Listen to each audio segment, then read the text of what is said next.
या सीधी भाषा में कहें कि हिंदुओं के हो रहे नरसंहार के खिलाफ आज यह कन्नौज में हमारे साधु संतों के नेतृत्व में आम जनता हिंदू संगठनों का यह जो धरना प्रदर्शन यहाँ के ऊपर आयोजित हुआ है, उसमें आए हुए सभी पूज्य संतों के चरणों में प्रणाम करता हूँ। उपस्थित सभी बहनों भाइयों, जो कुछ भी बांग्लादेश में हो रहा है ये हमारे भविष्य का आईना है। निश्चित रूप से पीड़ा तो हमको स्वाभाविक है, क्योंकि वहां के ऊपर जो कुछ भी हो रहा है वह जिनके साथ में हो रहा है वो हमारे भाई हैं। वो हमसे बिछड़े नहीं थे, उनको हमसे बिछड़ा गया, उनको जबरदस्ती हमसे अलग किया गया। वह भी हिंदुस्तान का हिस्सा हो सकते थे कि उनको गुमराह न किया गया होता, लेकिन उस समय के ऊपर जब भारत की आजादी हुई तो भारत की आजादी के समय पर जिस प्रकार से उनको गुमराह कर दिया गया और झूठा भाईचारा दिखाया गया, हिंदू मुस्लिम भाईचारे की बात कही गई, मीम भीम की बात कही गई, और एक बड़ी संख्या में हमारे दलित और आदिवासी भाई बहन वहां के ऊपर अपने उन नेताओं के, जो नेता कहीं ना कहीं या मुस्लिम नेताओं के बहकावे में आ गए और वह उनके बहकावे में आ गए।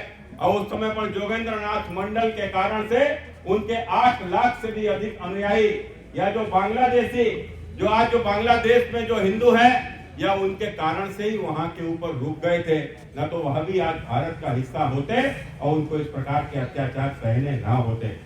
इसलिए मित्रों, वहां जो कुछ भी हो रहा है, मुझे पूरा भरोसा है कि भारत की सरकार की उसके ऊपर नजर है, और जिस प्रकार से पूरा देश का हिंदू समाज आंदोलित हो चुका है, यह कन्नौजी नहीं, आज गांव गांव का बैठा हुआ हिंदू समाज का एक एक व्यक्ति वह इस बात को समझ रहा है कि बांग्लादेश में जो हो रहा है यह हमारा आने वाला कल है, हमारे बच्चों के साथ भी यही होना है।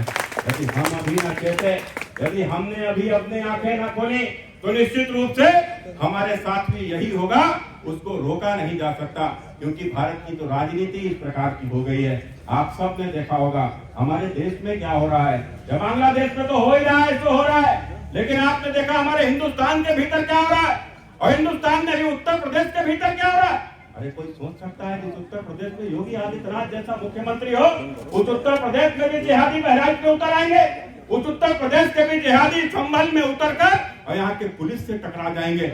आप सोचो इस देश के भीतर भी किस प्रकार की स्थितियां उत्पन्न हो चुकी है और उत्पन्न हो रही हैं, और ये स्थितियां यहाँ क्यों उत्पन्न हो रही हैं, इसका कारण कौन है। मैं सदैव एक बात को कहता हूँ कि भारत का विभाजन यदि हुआ था तो भारत के विभाजन का कारण कोई इस्लाम नहीं था, भारत के विभाजन का कारण कोई मुसलमान नहीं था, भारत के विभाजन का दोषी कोई मोहम्मद अली जिन्ना नहीं था, भारत के विभाजन का यदि कोई दोषी था तो भारत के विभाजन का दोषी यह हिंदू समाज था, यह हिंदू समाज था। क्योंकि हम जातियों में बट गए, हम जातियों में बट गए, हम यदि बचे ना होते। उस समय पर अंग्रेजों की सरकार थी, अंग्रेजों की सरकार ने इस देश में जाति जनगणना करा दी।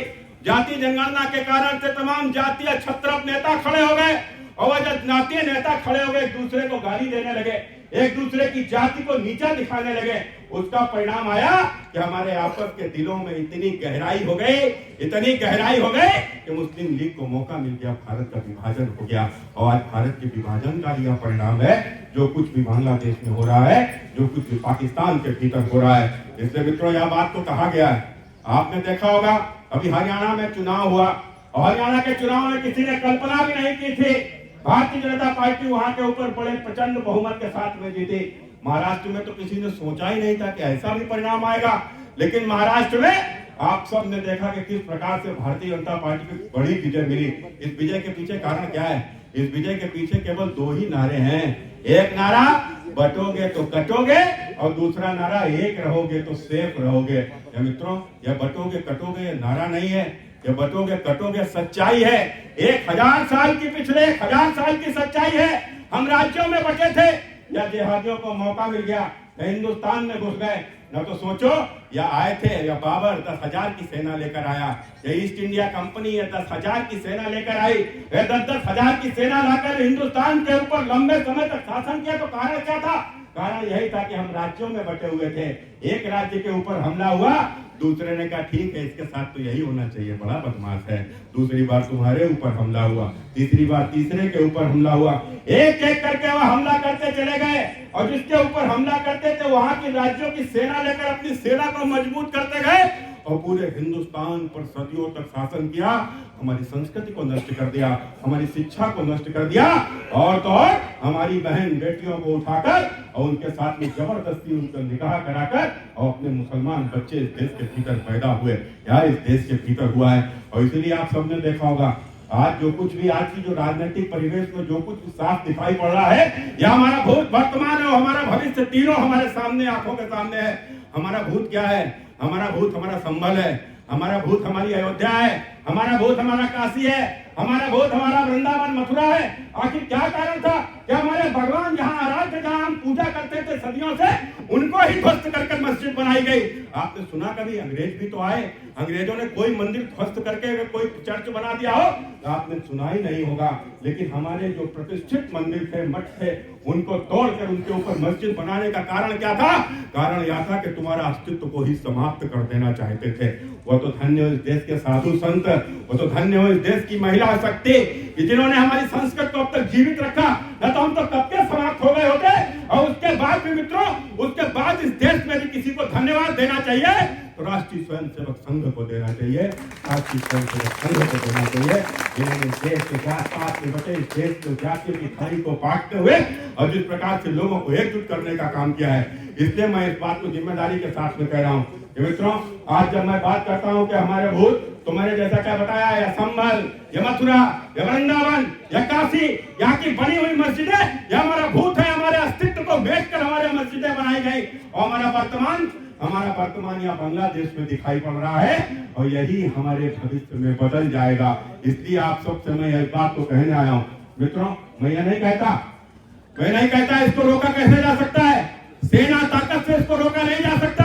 यह लड़ाई है, यह भीड़ तंत्र की लड़ाई है, लोकतंत्र की लड़ाई है। और लोकतंत्र में तो हमारे शास्त्रों में भी लिखा है, संघे शक्ति कलयुगे, कलयुग में संगठन में ही ताकत है। इसलिए मित्रों आप सोचो, आज चाहे राष्ट्रीय स्वयंसेवक संघ हो, चाहे भारतीय जनता पार्टी हो, हम जितनी ताकत से लोगों को जोड़ने में जुटे हुए हैं, उससे ही कहीं गुना ताकत से लोग हमें तोड़ने में जुटे हुए हैं। क्योंकि लड़ाई तो छिड़ चुकी है मित्रों, लड़ाई छिड़ चुकी है। इसलिए आप सबसे कहना है, इस लड़ाई को जीतना है तो इस लड़ाई में कोई हमें परमाणु बम नहीं चलाना है, इस लड़ाई में हमें बंदूक लेकर सीमा पे भी नहीं जाना है।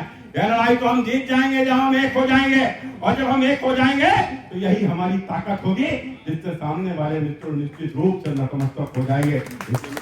मैं कभी नहीं कहता कि किसी को लड़ने जाना है। मैं तो एक बात कहता हूँ कि लड़ाई हमेशा उससे होती है जो कमजोर होता है, ताकतवर से लड़ने कोई नहीं जाता। तो आप बताओ मित्रों, आप बताओ कि मुझे लगेगा सामने वाला कमजोर है, मैं उसके कंचाप मार दूंगा, लेकिन जरा भी मुझे महसूस हुआ कि पलट के मुझे मार देगा, मैं कभी उससे लड़ूंगा ही नहीं। यही हकीकत है मित्रों, यही हकीकत है। जिस दिन इनको समझ में आ जाएगा, यदि हम हिंदुओं के ऊपर आंख उठाएंगे, यदि हम इसको जात के भाव से देखेंगे, लेकिन उसके बावजूद भी सारे इकट्ठे होकर एक हो जाएंगे, तो निश्चित रूप से यह बातें अपने आप समाप्त हो जाएंगी। इसलिए मित्रों, हमारी ताकत को पहचानो। हमारी ताकत तो 80% है, हमारी ताकत है। हमारी जात की हमारी ताकत हो ही नहीं सकती। न तो बताओ तुम्हारी जात की कितनी संख्या है? अरे कोई 2% होगा, कोई 3% होगा, कोई 5% होगा, कोई 7% होगा।